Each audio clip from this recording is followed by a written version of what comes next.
Do you know what time of the month it is?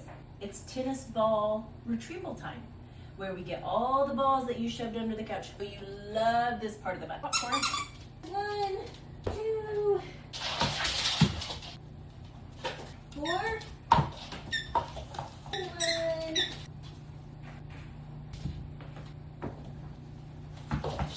That's 1. How many balls did we collect? 1, 2, 3, 4, 5, 6, 7, 8, 9, 10, 11, 12, 13, 14. It's pretty impressive. We're gonna do one of Pepper's favorite activities, and that's a tennis ball drop. We collected 14 balls out from underneath the couch. Okay, are you ready? Let go!